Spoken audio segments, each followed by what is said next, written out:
हिंद साथियों, स्वागत है आपका self study classes with Sumit Jain YouTube channel में। तो साथियों, स्टार्ट हो चुका है आज का ये सेशन। सभी लोग एक बार वीडियो को लाइक कर देंगे और दोस्तों अपने मित्रों तक एक बार शेयर भी कर दें। ठीक है, स्टार्ट हो चुका है आज का ये सेशन। सभी लोग एक बार वीडियो को लाइक करें जल्दी जल्दी से। और साथियों, आज हम उन प्रश्नों पर फोकस करेंगे और आपको बताएंगे भी कि अपन ने जो पढ़ा था वो किस प्रकार से एग्जाम में आया था और कहां कहां अपनी मिस्टेक हुई है और आगे आने वाले कितने भी ऐसे प्रश्न होंगे जो आपके लिए फायदेमंद होंगे।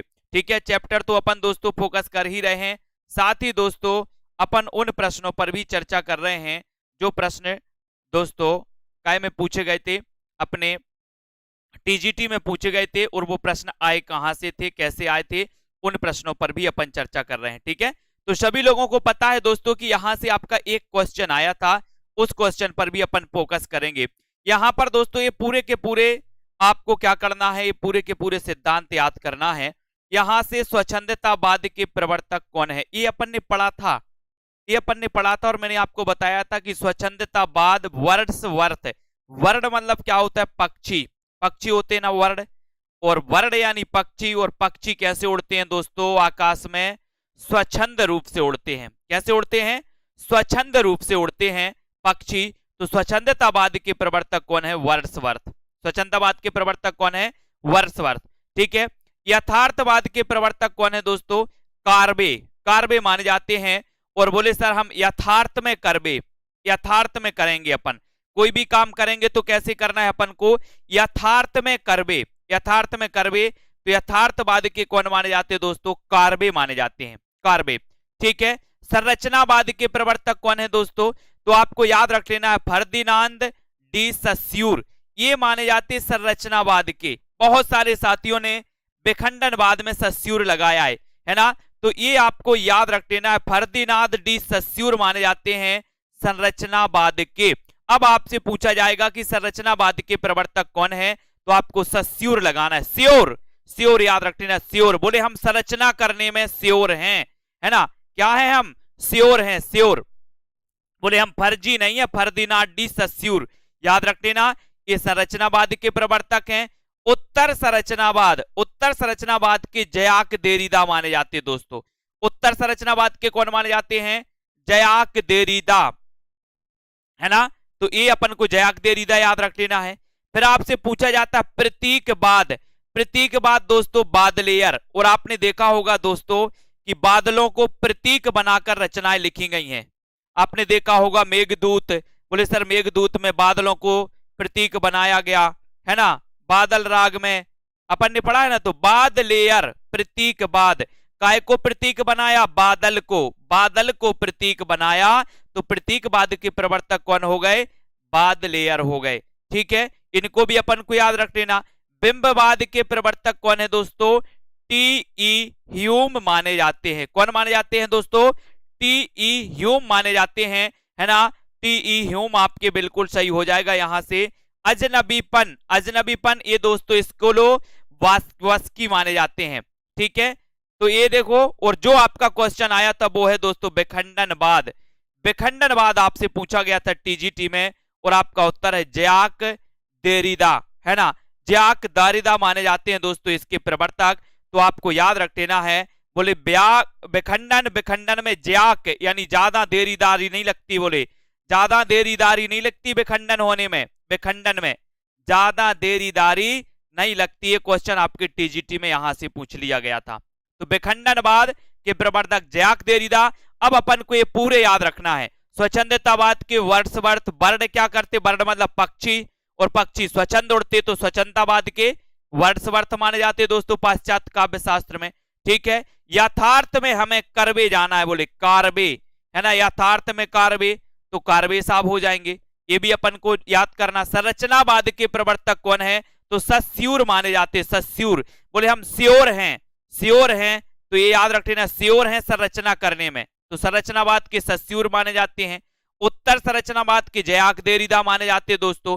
प्रतीक माना बादलों को प्रतीक, तो बादलेयर, बादलेयर माने जाते हैं, ये भी अपन को याद रख लेना है।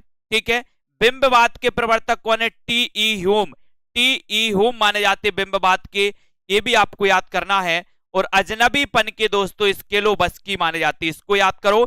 और विखंडनवाद जो आपसे पूछा गया था वो जयाक देरीदा माने जाते हैं। दोस्तों ये पूरी पुस्तक अपनी ओमकार नाथ वर्मा की, और मैं एक एक क्वेश्चन आपको बताऊंगा कि किस प्रकार से आया है, और उन चैप्टर को भी आपको हल करवाऊंगा पूरे, ठीक है। तो ये पूरे के पूरे जो पाश्चात्य काव्य शास्त्र के दोस्तों आपके दर्शन है, बाद हैं, इनके प्रवर्तक आपको याद होनी चाहिए, ठीक है। अब इसके बाद देखो दोस्तों अपन को क्या करना है, यहां पर आपसे पूछे जाएंगे दोस्तों कुछ क्वेश्चन के लिए याद रख लेना, और यहां से आपके 2 क्वेश्चन क्लियर होने वाले हैं। 2 क्वेश्चन जो आपके टीजीटी में पूछे थे वो आपके यहां पर आपको मैं बताऊंगा कि कौन से पाश्चात्य काव्यशास्त्र से आपके 2 क्वेश्चन और आए थे, ठीक है। तो यहां पर आपको बताना है कि किसी साहित्य का अध्ययन, मनन और विश्लेषण द्वारा उसके गुण दोष आदि का विवेचन करने वाले विषय के लिए सर्वाधिक उपयुक्त नाम क्या है। ये मैंने करवाया था आप लोगों के लिए। प्रश्न क्रमांक 1 का उत्तर बताइए, जल्दी से बताओ। किसी साहित्य का अध्ययन, मनन और विश्लेषण द्वारा उसके गुण दोष आदि का विवेचन करने वाले विषय के लिए सर्वाधिक उपयुक्त नाम क्या है। शायद आपको याद आएगा कि सर आपने करवाया था। अभी क्वेश्चन भी आपको बताएंगे, 2 क्वेश्चन यहां से पूछे गए थे दोस्तों, वो भी आपको बताएंगे कि ये क्वेश्चन आपके पेपर में थे टीजीटी के। बताइए, किसी साहित्य का अध्ययन, मनन और विश्लेषण द्वारा उसके गुण दोष आदि का विवेचन करने वाले विषय के लिए सर्वाधिक उपयुक्त नाम क्या है। तब आपने उत्तर लगाया है कि सर सर्वाधिक जो उपयुक्त नाम है वो उपयुक्त नाम है साहित्य शास्त्र। क्या? साहित्य शास्त्र, यानी कि आपका जो 1 नंबर है, 1 नंबर वो बिल्कुल सही हो जाएगा, साहित्य शास्त्र आपका सही हो जाएगा, ठीक है, 1 नंबर आपका सही है। अब उसके बाद आपको बताना है कि भारतीय काव्य शास्त्र का प्राचीनतम ग्रंथ कौन सा है। प्राचीनतम ग्रंथ कौन सा है, जल्दी से प्रश्न क्रमांक 2 का आंसर आपको बताना है। और दोस्तों प्राचीनतम ग्रंथ बताना, भारतीय काव्य शास्त्र का कौन सा माना जाता है ये बताना है। प्रश्न क्रमांक 2 का उत्तर जल्दी से बताएं सभी लोग। वीडियो को लाइक कर दें, और जितने भी हमारे साथी हैं जिन्होंने सेल्फ स्टडी क्लासेस ऐप को डाउनलोड नहीं किया वो ऐप को जरूर डाउनलोड कर लें। भारतीय काव्य शास्त्र का प्राचीनतम ग्रंथ कौन सा है, तब आपका उत्तर है दोस्तों भरत मुनि कृत नाट्य शास्त्र। कौन सा माना जाता है? नाट्य शास्त्र माना जाता है, भरत मुनि का नाट्य शास्त्र। और दोस्तों अपन ने एक क्वेश्चन पढ़ा था, मैंने आपको नाटक में पढ़ाया था कि भरत मुनि ने अभिनय कहां से लिया है, किस वेद से लिया है अभिनय, वो भी मैं आपको बताऊंगा अभिनय किस वेद से लिया है ना। एक क्वेश्चन आपके एग्जाम में आया था टीजीटी में, अभिनय किस वेद से लिया है, और मैंने आपको बताया, कई बार बताया, 2 बार रिवीजन भी करवाया। उसका आंसर है दोस्तों यजुर्वेद। यजुर्वेद से अभिनय लिया है ना भरत मुनि ने। तो ये क्वेश्चन भी आपका आया था, अभिनय भरत मुनि ने अभिनय कहां से लिया, तो आपका उत्तर है दोस्तों यजुर्वेद से, है ना। एक क्वेश्चन आपका आया था, यहां पर भरत मुनि का नाट्यशास्त्र आपका हो जाएगा दोस्तों बी नंबर सही हो जाएगा। 4 वेद, 6 वेदांग और 4 शास्त्र के अतिरिक्त 15वीं विधा किसे माना गया है, ये आपको बताना है। प्रश्न क्रमांक 3 का उत्तर बताइए, जल्दी से बताना। टेलीग्राम में इसकी पीडीएफ मैंने डाल दी है, इसकी पीडीएफ टेलीग्राम में डाल दी है। जो साथी टेलीग्राम में जुड़े हैं, 4 वेद, 6 वेदांग और 4 शास्त्र के अतिरिक्त 15वीं विधा किसे माना गया। प्रश्न क्रमांक 3 में आपको चयन करना है, जल्दी से बताइए 15वीं विधा किसे माना गया। 3 का आंसर सभी लोग बताएंगे। क्वेश्चन आंसर है, आंसर सही आपको बताना है। और आपने बताया है कि सर 15वीं विधा माना है काव्य को। 15वीं विधा किसे माना है? काव्य को माना है, यानी कि आपका जो सी नंबर है वो बिल्कुल सही है। यहां पर 4 वेद, 6 वेदांग और 4 शास्त्र के अतिरिक्त 15वीं विधा काव्य को माना जाता है, और सी नंबर आपका बिल्कुल सही, ठीक है। यहां तक आपने पढ़ लिया। अब यहां पर आते हैं दोस्तों अगले क्वेश्चनों को यहां पर पढ़ेंगे। काव्य को 14 विधाओं का आधार किसने माना। प्रश्न क्रमांक 4 में काव्य को 14 विधाओं का आधार किसने माना है? भरत ने, भामह ने, मम्मट या फिर राजशेखर ने। काव्य को 14 विधाओं का आधार किसने माना है, ये उत्तर आपको बताना है। जल्दी से बताइए, वीडियो को लाइक जरूर कर दें सभी लोग, ठीक है, जल्दी बताएं। काव्य को 14 विधाओं का आधार किसने कहा है, ये प्रश्न है आपका, और ये प्रश्न आपको बताना है, तो जल्दी से बताएं। 4 नंबर का उत्तर सभी को बताना है। और यहां पर काव्य को 14 विधाओं का आधार किसने कहा, उत्तर है दोस्तों राजशेखर। क्या है आंसर? राजशेखर, यानी कि डी नंबर आपका बिल्कुल सही है। डी नंबर बिल्कुल सही है। शब्दार्थौ सहतौ काव्यम कथन इनमें से किसका है दोस्तों? प्रश्न क्रमांक 5 का है। ये बताओ, ये क्वेश्चन आपने पढ़े थे कि नहीं पढ़े थे? ये क्वेश्चन आप लोगों ने पढ़े थे कि नहीं पढ़े थे? आप लोगों को पढ़ाया था एक सेशन, एक कोर्स पूरा लिया था, एक वीडियो दोस्तों लाइव क्लास के दौरान। शब्दार्थौ सहतौ काव्यम, ये बताना है आपको ये कथन किसका है। बहुत अच्छा क्वेश्चन है दोस्तों। प्रश्न क्रमांक 5 में आपको चयन करना है और 5 में अपन ने यहां का राइट आंसर है भामा है, यानी कि 1 नंबर आपका बिल्कुल सही है। ए नंबर राइट आंसर हो जाएगा। बहुत बढ़िया। अब यहां पर ये परिभाषाएं हैं दोस्तों, ये परिभाषाएं आपको याद करनी है। शब्दार्थौ काव्यम, शब्दार्थ शरीरम तावत्य काव्यम, है ना, वाक्यम रसात्मकम काव्यम, रमणीयार्थ प्रतिपादक शब्द काव्यम। इनको आपको चयन करना है कि शब्दार्थौ काव्यम ये किसने कहा है। शब्दार्थौ काव्यम ये किसने कहा? ये परिभाषा किसकी है दोस्तों? तो शब्दार्थौ काव्यम ये परिभाषा है रुद्रट की। ये परिभाषा किसकी है? रुद्रट की। ये रुद्रट की परिभाषा, इसको अपन को याद करना, ये रुद्रट की परिभाषा है। ठीक है। शब्दार्थ शरीरम तावत्य काव्यम, शब्दार्थ शरीरम तावत्य काव्यम, ये आनंद वर्धन की। अपन ने पढ़ा था ना कि शरीर में आनंद आ जाता है सर, शरीर में क्या आ जाता? आनंद। तो आनंद वर्धन की है। वाक्यम रसात्मकम काव्यम ये विश्वनाथ की है दोस्तों। ठीक है। और रमणीयार्थ प्रतिपादक शब्द काव्यम ये जगन्नाथ की है। ठीक है। तो अपन ने यहां पर पढ़ लिया कि शब्दार्थौ काव्यम रुद्रट, शब्दार्थ शरीरम तावत्य काव्यम आनंद वर्धन, वाक्यम रसात्मकम काव्यम ये दोस्तों विश्वनाथ ने, रमणीयार्थ प्रतिपादक शब्द काव्यम ये किसकी है? जगन्नाथ की। ये परिभाषाएं आपको याद होनी चाहिए। ठीक है। अब दोस्तों यहां पर आते हैं और यहां पर आपके क्वेश्चन आ रहे हैं जो आपसे पूछा गया। एक क्वेश्चन क्या आपकी परीक्षा में आया था? अंतःकरण की वृत्तियों की चित्र का नाम कविता है, किसने कहा? प्रश्न क्रमांक 7 में आपको बताना है। ये क्वेश्चन आया था क्या आपकी परीक्षा में? बताइए, किसी ने देखा था क्या? अंतःकरण की वृत्तियों की चित्र का नाम कविता है, ये किसने कहा? प्रश्न क्रमांक 7 में। 7 में बताइए जल्दी से। एग्जाम देख के आए थे क्या? ये एग्जाम में आया था आपका प्रश्न क्रमांक 7 का, और शायद बहुत सारे लोगों ने सही भी किया होगा। मैथिली शरण गुप्त, महावीर प्रसाद द्विवेदी, हजारी प्रसाद द्विवेदी या फिर प्रेमचंद? पता है प्रश्न क्रमांक 7 का, और 7 का आंसर दोस्तों आपका क्या है? आपका आंसर है महावीर प्रसाद द्विवेदी, यानी सी नंबर आपका बिल्कुल सही है। सी नंबर आपका सही है। सी नंबर, अंतःकरण की वृत्तियों के चित्र का नाम कविता है, ये किसने कहा?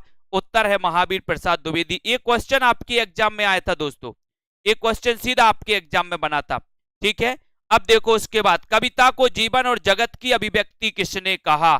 कविता को जीवन और जगत की अभिव्यक्ति किसने कहा? प्रश्न क्रमांक 8 का उत्तर आपको बताना है। जल्दी से बताएं। प्रश्न क्रमांक 8 में कविता को जीवन और जगत की अभिव्यक्ति किसने कहा है? 8 का उत्तर सभी लोग बताएंगे। बहुत अच्छे से पढ़ना है दोस्तों, ध्यान से पढ़ोगे तो फायदा आपको ही होगा। कविता को जीवन और जगत की अभिव्यक्ति किसने कहा है? प्रश्न क्रमांक 8 का उत्तर सभी को चयन करना है। वीडियो को एक बार लाइक जरूर कर दें, क्वेश्चन अच्छा है। 8 का उत्तर आपको बताना है। और कविता को जीवन और जगत की जो अभिव्यक्ति कहा है दोस्तों, वो कहा है किसने? वो कहा है रामचंद्र शुक्ल ने, है ना। बहुत ही इंपॉर्टेंट है दोस्तों। यहां पर आपका ये क्वेश्चन ऊपर वाला आ चुका है, टीजीटी में अंतःकरण की वृत्तियों का चित्र का नाम कविता है, ये किसने कहा? उत्तर आपका हो गया था महावीर प्रसाद द्विवेदी। कविता को जीवन और जगत की अभिव्यक्ति किसने कहा? तो आपको लगाना है रामचंद्र शुक्ल। क्या लगाना है? रामचंद्र शुक्ल, यानी डी नंबर। कविता द्वारा असंभव को भी संभव किया जा सकता है, ये किसने कहा? प्रश्न क्रमांक 9 में बताएं। कविता द्वारा असंभव को भी संभव किया जा सकता है, ये किसने कहा? प्रश्न क्रमांक 9। क्वेश्चन अच्छा है, सभी लोग एक बार वीडियो को लाइक कर देंगे जल्दी से। और दोस्तों फटाफट से और उत्तर भी आपको बताते चलना है। बताएं जल्दी जल्दी से, उत्तर आपका क्या हो जाएगा यहां पर? कविता द्वारा असंभव को भी संभव, असंभव को भी संभव किया जा सकता है, ये किसने कहा है? और प्रश्न क्रमांक आपका 9 है।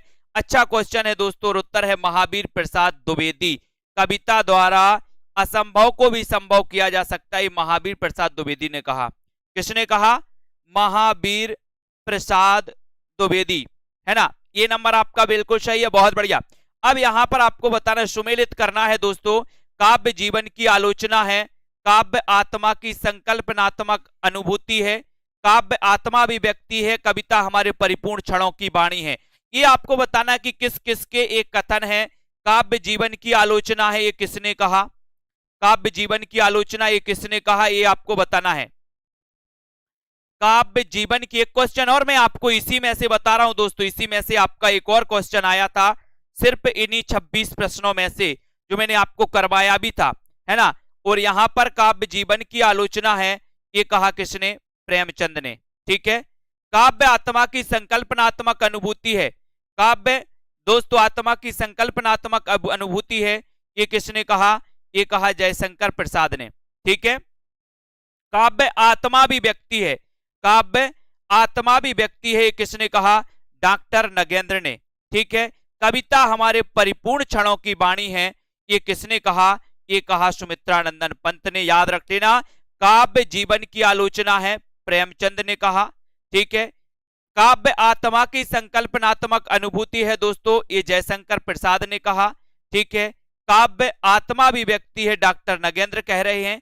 और कविता हमारे परिपूर्ण क्षणों की वाणी है, ये सुमित्रानंदन पंत ने कहा। इसको बहुत अच्छे से याद कर लेना, है ना। इनमें से कौन सा तत्व काव्य के भाव पक्ष का नहीं है, भाव पक्ष का कौन सा नहीं है, बताएं। कल्पना, अनुभूति, शब्द चयन या फिर विचार, यानी कि प्रश्न क्रमांक 11 का आंसर आपको बताना है, सभी लोग बताएंगे। इनमें से कौन सा तत्व काव्य के भाव पक्ष का नहीं है, प्रश्न क्रमांक 11 का आंसर सभी लोग बताएंगे दोस्तों। प्रश्न क्रमांक 11 में आपका सही उत्तर क्या हो जाएगा, भाव पक्ष का कौन सा नहीं है। और 11 में आपका सही उत्तर है शब्द चयन, यानी कि आपका जो सी नंबर है वो बिल्कुल सही है, शब्द चयन आपका राइट आंसर। कौन सा तत्व काव्य के भाव पक्ष का नहीं है, शब्द चयन आपका राइट आंसर है। इनमें से एक तत्व कविता के कला पक्ष से संबंधित नहीं है, तो कौन सा नहीं है, कविता के कला पक्ष से संबंधित कौन सा नहीं है। लाइक जरूर करते जाए, सेल्फ स्टडी क्लासेस ऐप को डाउनलोड कर लें दोस्तों, है ना। बताएं, इनमें से एक तत्व कविता के कला पक्ष से संबंधित नहीं, तो कौन सा नहीं है। कल मैंने आपको इसी पुस्तक में से 2 प्रश्न बताए थे कि 2 प्रश्न यहां से आए थे। आज इसी में से दोस्तों 3 प्रश्न हम आज इसी चैप्टर में से बता रहे हैं कि ये प्रश्न सीधे सीधे आपके पेपर में आए थे टीजीटी में।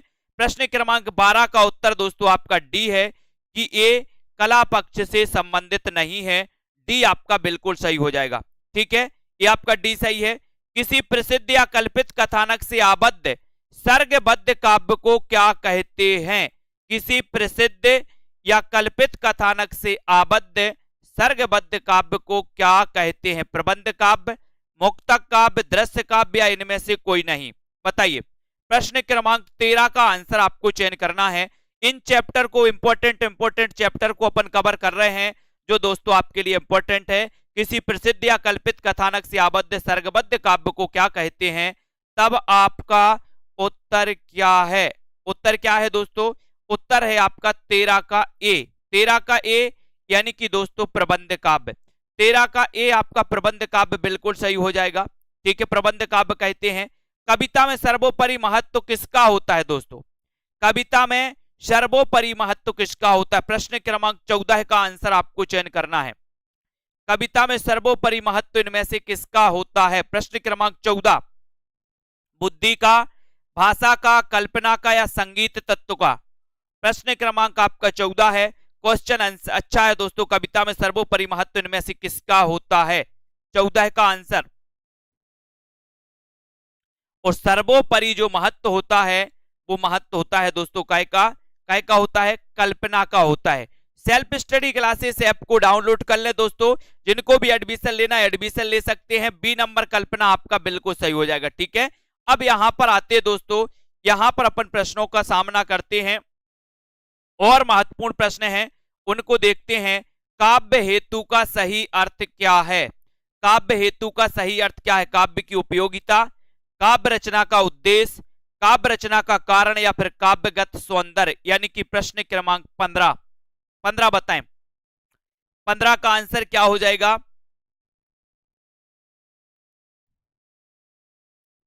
प्रश्न क्रमांक 15 का सभी लोग लाइक कर दें।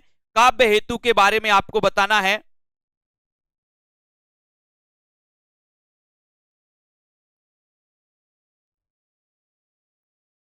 काव्य हेतु का सही अर्थ है तो क्या है? काव्य हेतु का सही अर्थ बताना प्रश्न क्रमांक 15 का आंसर। और 15 में आपका उत्तर है काव्य हेतु का सही अर्थ है, तो वो अर्थ है दोस्तों क्या है? काव्य रचना का कारण। काव्य रचना का कारण यानी सी आपका बिल्कुल सही है। सी नंबर आपका सही है। आचार्य बामन ने काव्य हेतु के लिए किस शब्द का प्रयोग किया है? आचार्य बामन ने काव्य हेतु के लिए किस शब्द का प्रयोग किया है? काव्य शास्त्र का, साहित्य शास्त्र का, अलंकार का, या फिर काव्यांग का? प्रश्न क्रमांक आपका 16 है। अच्छा क्वेश्चन है, सभी लोग बताएंगे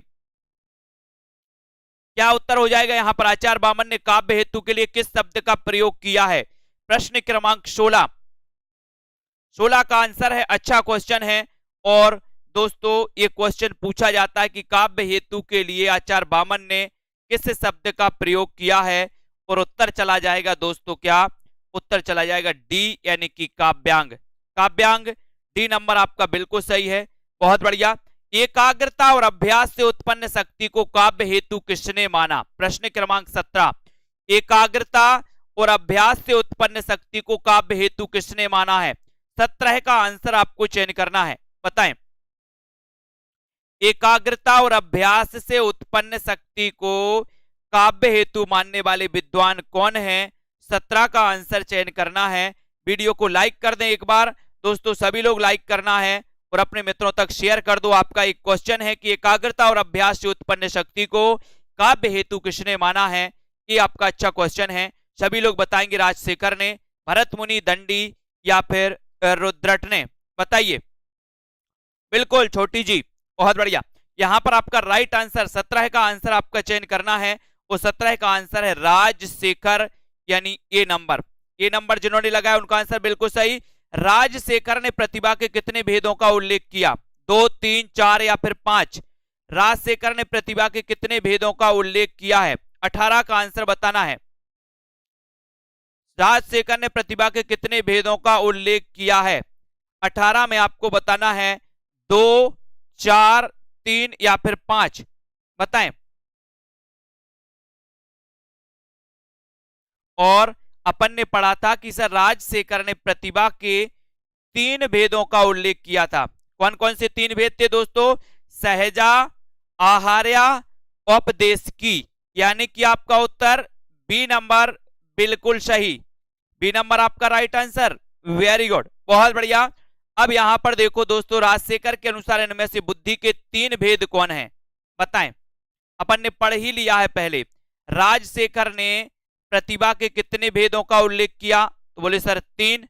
अब वो 3 भेद कौन कौन से हैं बताएं इसमें से। प्रश्न क्रमांक 19 में अपन ने पढ़ भी लिया है, और 19 का आपका राइट बुद्धि के बताना है। बुद्धि के 3 भेद कौन से माने हैं? यहां पर प्रतिभा के अपन ने माने थे, प्रतिभा के कितने भेद हैं? 3 है ना। यहां पर राजशेखर के अनुसार में बुद्धि के 3 भेद कौन से हैं? 19 का आपको बताना है दोस्तों।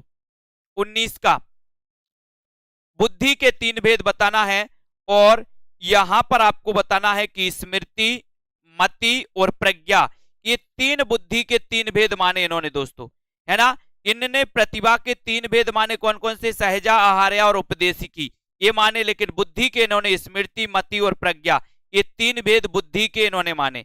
यहां पर आपका आंसर सी सही होगा, स्मृति, मति और प्रज्ञा सही हो जाएगा। ठीक है, इनको भी अपन को याद रख लेना। अब आपको यहां पर एक क्वेश्चन दिख रहा होगा जो आपकी टीजीटी में पूछा था, है ना। भाव इत्री प्रतिभा किसमें होती है? और एक क्वेश्चन बताइए जल्दी, कौन सा क्वेश्चन? नीचे तक देखिए कौन सा क्वेश्चन आपके एग्जाम में आया था। भाव इत्री प्रतिभा किसमें होती है? बताएं। विषय वस्तु में, कवि में, भाषा शैली में, पाठक या सहृदय में? अभी अपन ने 20 क्वेश्चन मात्र पढ़े हैं, और 20 क्वेश्चन में आपको दोस्तों, आपको पता है आपको कितने मिल गए? आपको दोस्तों कितने मिल गए? कितने मिल गए? यहां पर आपको 2 क्वेश्चन मिल गए। 2 क्वेश्चन मिल गए, और 2 क्वेश्चन आपको यहां पर पता चल गया कि सर भाव इत्री प्रतिभा किसमें होती है। 20 का आंसर आपको बताना है, और 20 का आंसर है पाठक या सहृदय में होती है। डी नंबर आपका बिल्कुल सही है यहां पर। ठीक है, अब आप बताना है कि कौन सा प्रश्न आपके एग्जाम में पूछा गया था। बताए, प्रतिभा को भट्ट प्रतिभा को नव नवोन्मेष शालिनी प्रज्ञा किसने कहा? ये क्वेश्चन आया था क्या एग्जाम में? प्रश्न क्रमांक 21 का किसने कहा प्रतिभा को नव नवोन्मेष शालिनी प्रज्ञा? प्रश्न क्रमांक 21। सभी लोग एक बार लाइक जरूर कर दें और बताएं।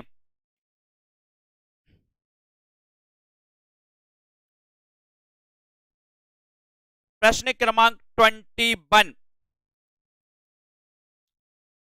21 ये क्वेश्चन है आपके सामने। ये क्वेश्चन क्या आपकी परीक्षा में था?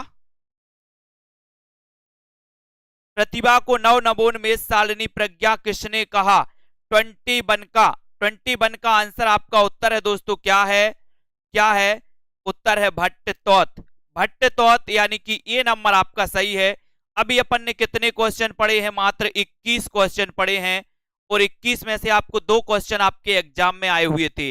एक तो प्रतिभा को नव नवोन्मेष शालिनी प्रज्ञा किसने कहा, एक क्वेश्चन आया था, है ना। और एक दोस्तों अपन ने महावीर प्रसाद द्विवेदी का पढ़ लिया, 2 क्वेश्चन आपको मिल गए।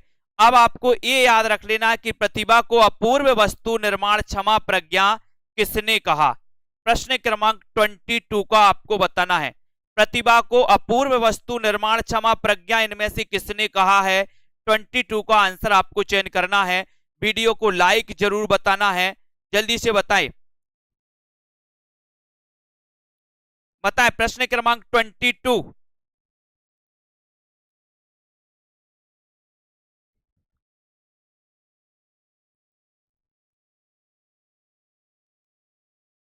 जल्दी बताना है यहां पर आपको कि प्रतिभा को अपूर्व वस्तु निर्माण क्षमा प्रज्ञा किसने कहा है। ये क्वेश्चन है आपका दोस्तों, अच्छा क्वेश्चन है, सभी लोग बताएंगे।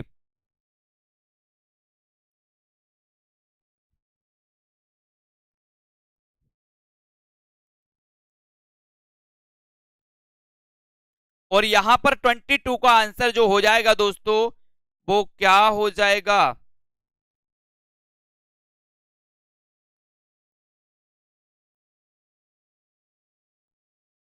आंसर हो जाएगा 22 का सही आंसर है अभिनव गुप्त, है ना। अभिनव गुप्त ने अपूर्व वस्तु निर्माण क्षमा प्रज्ञा, ये आपका बिल्कुल सही हो जाएगा दोस्तों। ठीक है, आपका जो यहां पर बी नंबर है वो बिल्कुल सही है। ठीक है, बी जिन्होंने बताया है उनका आंसर सही है। ठीक है, सही आंसर, बहुत बढ़िया। B number. मम्मट ने प्रतिभा के लिए किस शब्द का प्रयोग किया है? जल्दी से बताओ, मम्मट ने प्रतिभा के लिए किस शब्द का प्रयोग किया है?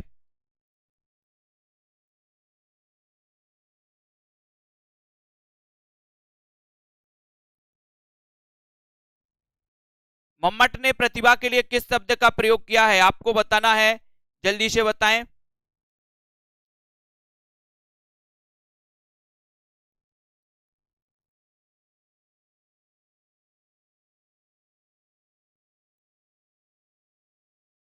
और यहां पर आपका 23 का आंसर बताना था, और 23 का आंसर है दोस्तों शक्ति। मम्मट ने प्रतिभा के लिए किस शब्द का प्रयोग किया है? तो वो किया है शक्ति का। ठीक है, शक्ति आपने बताया, बिल्कुल सही आंसर। आत्म विस्तार में ही आत्मा की पूर्णता है, ये कथन किसका है? ये आपको चयन करना है, तो जल्दी से बताएं।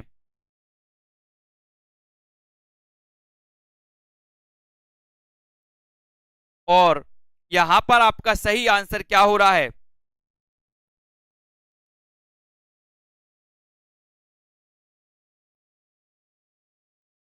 आत्म विस्तार में ही आत्मा की पूर्णता, ये कथन किसका है?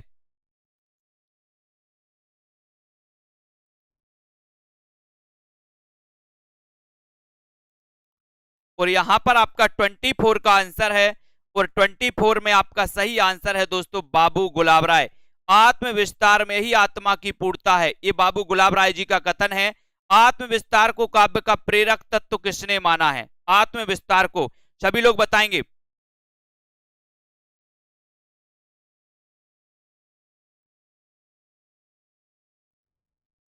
है ना, आत्मविस्तार को काव्य का प्रेरक तत्व किसने माना है?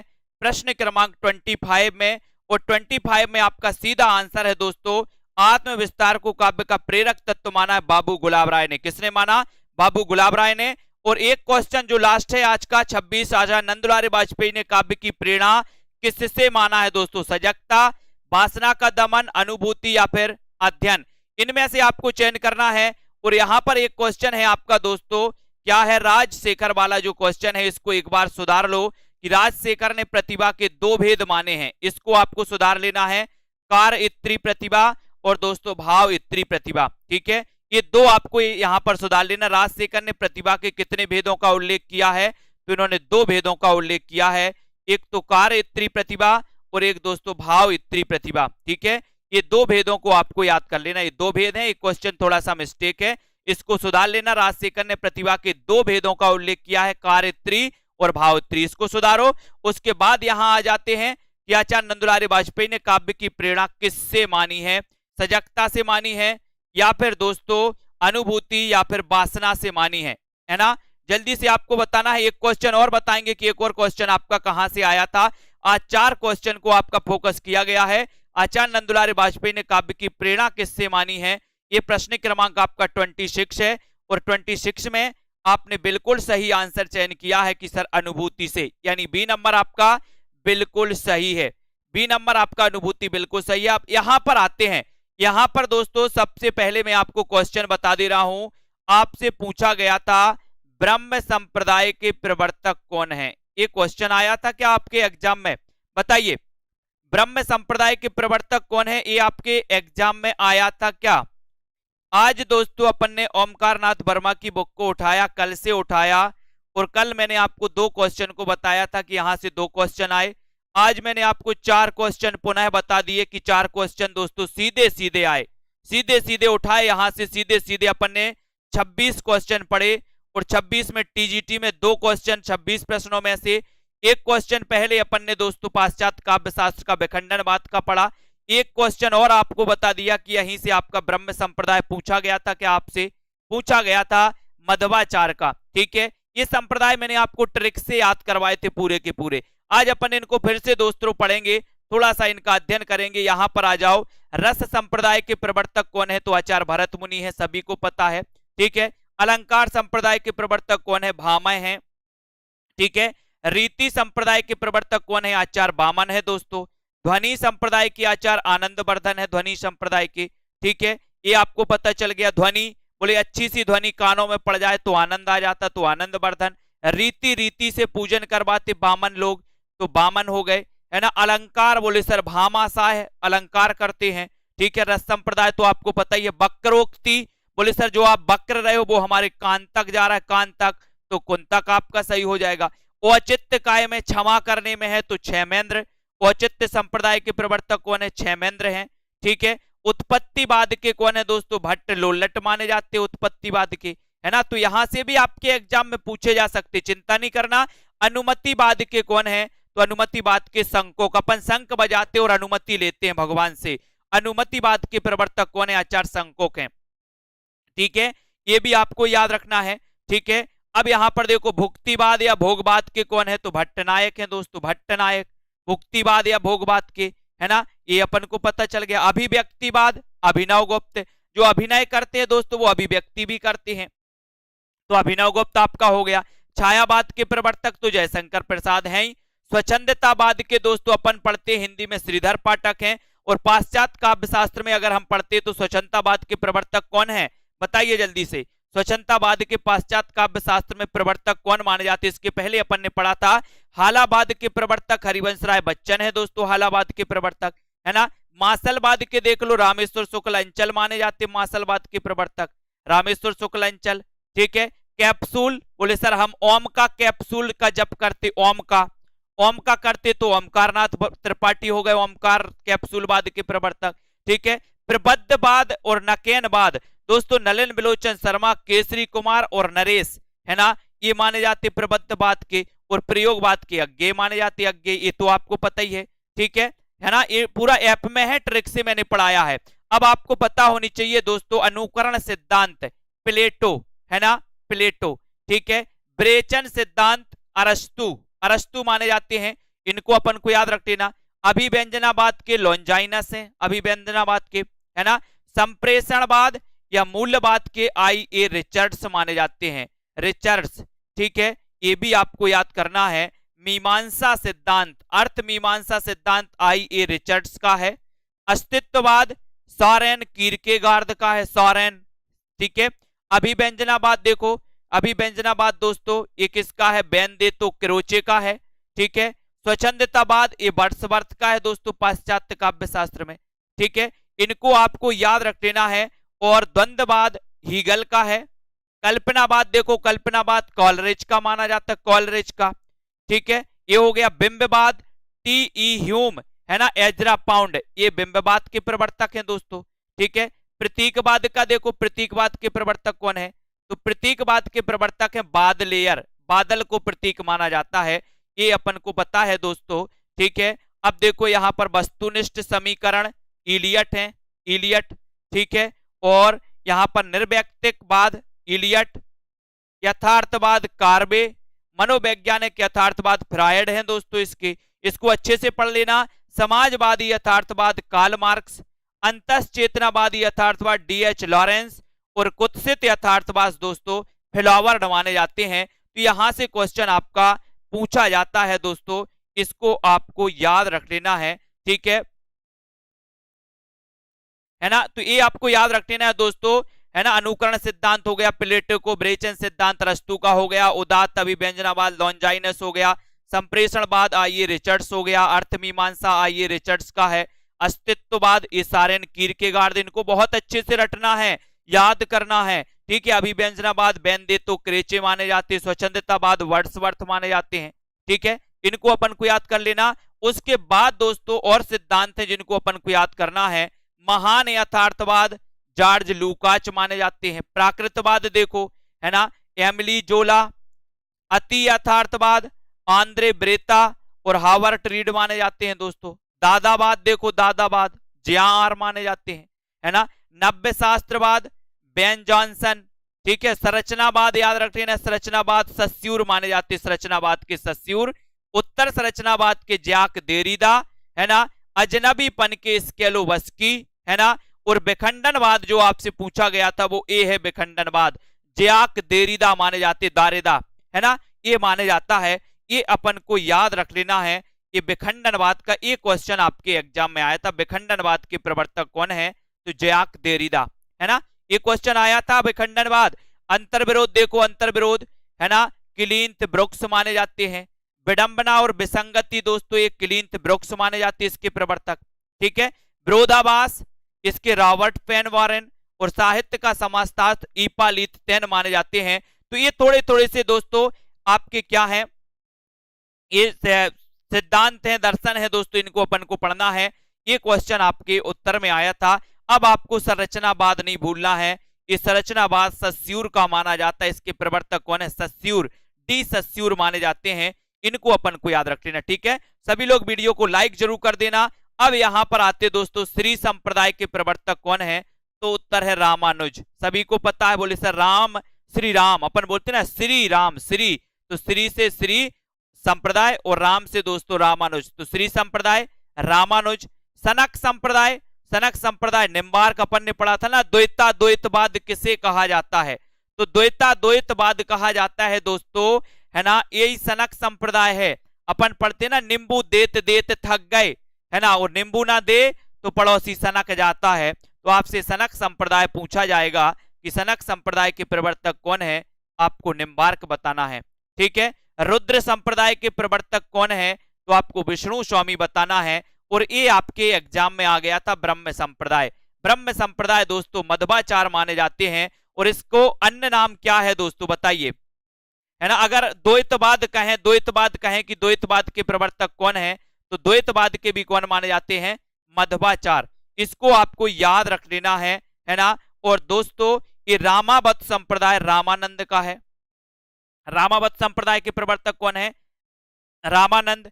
महानुभाव संप्रदाय के दोस्तों महात्मा चक्रधर माने जाते हैं, महानुभाव, है ना, बोले महानुभाव महात्मा महानुभाव आए हैं, है ना। रामावत तो रामावत है ही।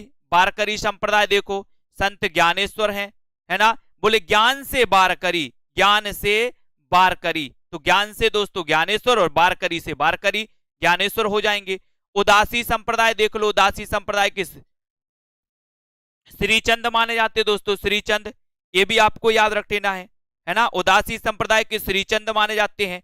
बिश्नोई संप्रदाय के देखो जंभनाथ, बिश्नोई संप्रदाय के प्रवर्तक कौन है दोस्तों, जंभनाथ, ठीक है। निरंजनी संप्रदाय के हरिदास निरंजनी, ये सभी को पता है। सिख संप्रदाय के गुरु नानक देव, गुरु नानक देव की माता का नाम पूछा गया था आपसे, गुरु नानक देव की माता का नाम क्या है, पूछा गया था कि नहीं पूछा गया था, पूछा गया था। सतनामी संप्रदाय बीरभान माने जाते हैं दोस्तों, सतनामी संप्रदाय के प्रवर्तक कौन माने जाते हैं, बीरभान, है ना। स्मार्त संप्रदाय के शंकराचार्य, स्मार्त संप्रदाय के कौन है दोस्तों, शंकराचार्य, स्मार्त संप्रदाय के प्रवर्तक कौन है, शंकराचार्य, इसको याद कर लेना, ठीक है।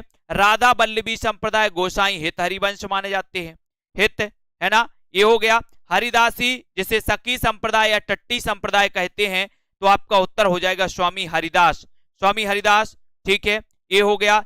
चैतन्य गौड़ीय संप्रदाय, चैतन्य महाप्रभु हैं दोस्तों, चैतन्य गौड़ीय संप्रदाय के प्रवर्तक कौन है, तो चैतन्य महाप्रभु हो जाएंगे, ठीक है।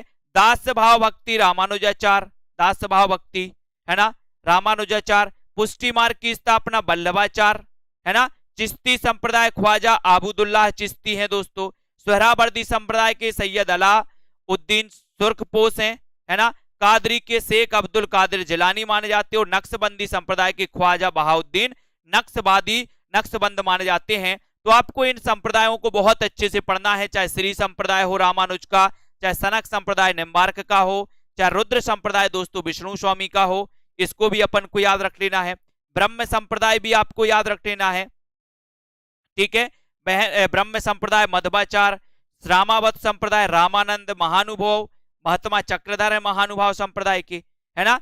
और बारकरी संप्रदाय संत ज्ञानेश्वर, उदासी संप्रदाय श्रीचंद, बिश्नोई संप्रदाय जंबनाथ, निरंजनी संप्रदाय स्वामी हरिदास, सिख संप्रदाय गुरु नानक देव, सतनामी संप्रदाय बीरभान, ठीक है। और स्मार्त संप्रदाय दोस्तों शंकराचार्य, शंकराचार्य आपका सही है। अपन ने दोस्तों पढ़ा था, और जिसमें से मैं खुद मान रहा हूं कि लगभग 55% तो आपका पढ़ा हुआ आया था, 55%, है ना। उसके बाद दोस्तों आपका कुछ संस्कृत आया था, जो अपन संस्कृत अब मैंने पढ़ाया नहीं आपको, है ना। और दोस्तों आपका व्याकरण भी आया था। कुछ क्वेश्चन थे आपके 30 से 35 क्वेश्चन थे जो आपके थोड़ा सा हटके थे, पंक्तियां थी, कथन थे, वो डीजीटी में आई थी। लेकिन बहुत सारी चीजें हैं जो मैंने आपको, इन संप्रदायों को तो मैंने आपको कई बार पढ़ाया है ना। और वो दोस्तों अपन ने जो अंतःकरण की चित्तवृत्ति का नाम अपन ने दोस्तों कविता का पढ़ा है, चित्र का महावीर प्रसाद द्विवेदी, वो भी मैंने आपको पढ़ाया था। प्रतिभा नमोन्मेष सालिनी वाला वो भी आपको मैंने कई बार पढ़ाया, वो भी आपका को उत्तर आया था। मात्र अपन ने 26 क्वेश्चन में 2 क्वेश्चन बे और 2 ए, कुल मिला के आज 4 क्वेश्चन पर फोकस किया जो आपके एग्जामों में पूछे गए थे, है ना। और दोस्तों अपन ने देखा कि कल अपन ने 2 बोलियों से संबंधित क्वेश्चनों पर फोकस करेंगे। अब अपन उन्हीं चैप्टरों को दोस्तों फोकस करते हुए आगे बढ़ेंगे जो आपके लिए इंपॉर्टेंट हैं, जो आपके लिए महत्वपूर्ण है, ठीक है। तो सभी साथियों के लिए धन्यवाद दोस्तों। कैसा लगा आप लोगों के लिए वीडियो को लाइक जरूर कर देना, और दोस्तों अपने मित्रों तक शेयर कर लेना। ऐसे ही विस्तृत क्लास अपनी चलेगी 4-5 दिन की, और इस क्लासों से आपको जुड़े रहना है। महत्वपूर्ण फायदे जरूर होंगे दोस्तों आपके लिए, ठीक है। और बाकी तो आपने पढ़ा ही है, टीजीटी में बहुत पढ़ा है। अब उन प्रश्नों पर भी फोकस करना है जो जहां तक आपके कठिन थे, जो आपके लिए महत्वपूर्ण थे, ठीक है। और दोस्तों इसी प्रकार से अध्ययन करें, वीडियो को लाइक करें, अपने मित्रों तक शेयर करें, और सेल्फ स्टडी क्लासेस ऐप जरूर डाउनलोड करना है, ठीक है।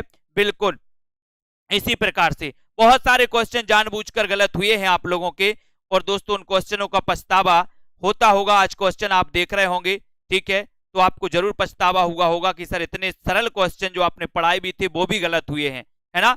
तो धन्यवाद सभी साथी, पढ़ते रहें दोस्तों और आगे बढ़ते रहें, वीडियो को लाइक शेयर करते रहें, self study classes app download कर लें। आगे आने वाली टीजीटी पीजीटी जो भी परीक्षाएं होंगी दोस्तों, उनके लिए आप कोर्स में एडमिशन ले सकते हैं। इसी प्रकार से दोस्तों, है ना, ओमकार नाथ वर्मा की बुक से मैं आपको इसी प्रकार से, है ना, पढ़ाता रहूंगा और क्वेश्चन बताता रहूंगा, फोकस करता रहूंगा कि आखिर क्वेश्चन कहां से पूछे गए थे आपके, है ना। 6 क्वेश्चन जो कल 2 क्लासों में आपने बता दिए, बुक है दोस्तों ओमकार नाथ वर्मा की, ये पूरे 6 क्वेश्चन आपके सीधे बुक से आए हैं, है ना, सीधे क्वेश्चन ही आपके बने हैं, ठीक है। तो सभी साथियों को धन्यवाद, वीडियो को